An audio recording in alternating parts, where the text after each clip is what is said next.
বিসমিল্লাহির রহমানির রহিম। প্রিয় দেশবাসী, আসসালামু আলাইকুম। আজকে আমি আপনাদের সাথে একটি বিষয় নিয়ে খুব সংক্ষেপে দুটি কথা বলতে চাই।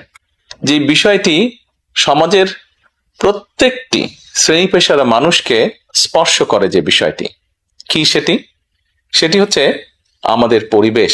অর্থাৎ আমি, আপনি, আমরা সকলে যে পরিবেশটাতে থাকি সেই পরিবেশটি কেমন, আমার আশপাশটি কেমন।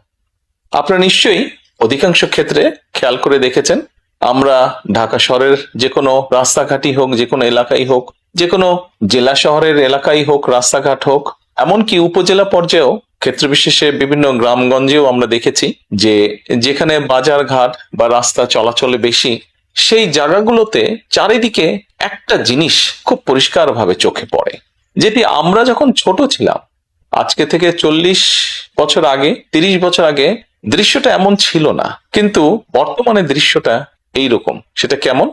চারিদিকে আমার আপনার আমাদের ব্যবহার করা হাতের টিস্যু, অথবা আমার আপনার খাওয়া চিপসের প্যাকেট, অথবা বাসায় ব্যবহার করা রান্নার তেল যে তার প্লাস্টিকের বোতলটি, অথবা আমি বা আপনি পানি পান করেছি প্লাস্টিকের বোতল থেকে সেই বোতলটি, এরকম আরো অনেক ধরনের আবর্জনা যত্র তত্র সব জায়গায় ছড়িয়ে আছে।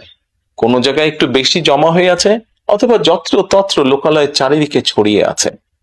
চিন্তা করে দেখুন তো, আপনার ঘরে, যে ঘরটিতে আপনি থাকেন, যে বাসাটিতে আপনি থাকেন, যদি চারিদিকে এমন টিস্যু ছড়িয়ে থাকতো, যদি চারিদিকে এমন আবর্জনা ছড়িয়ে থাকতো, আপনার কাছে কি ভালো লাগতো দেখতে?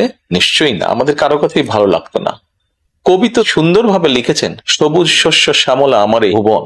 তো আসুন না, আমরা কেন আমাদের পরিবেশটাকে সুন্দর করতে পারবো না?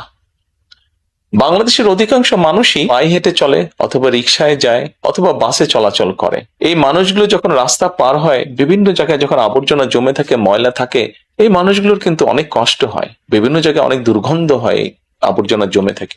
তবে আমরা যদি সকলে মিলে একটু সচেতন হই, আমরা যদি নিজেরা সচেতন হই, যত্রতত্র যদি আমাদের ব্যবহারকৃত আবর্জনাগুলো যদি যত্রতত্র আমরা না ফেলে দিই, আমরা যদি একটি নির্দিষ্ট জায়গায় এই আবর্জনাকে জমা করি এবং নির্দিষ্ট উপায়ে যদি এটাকে পরে ধ্বংস করি, তাহলে যেমন আমাদের পরিবেশটি ভালো থাকবে, ঠিক একইভাবে আমরা আমাদের পরিবেশটাকে সুন্দরভাবে রাখতে পারবো।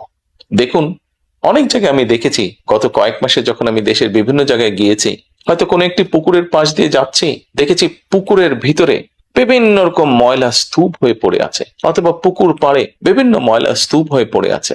অথচ একসময় কিন্তু এই পুকুর পাড়ে মানুষ বিকেলে বসতো, গল্প করত, পরিবার পরিজন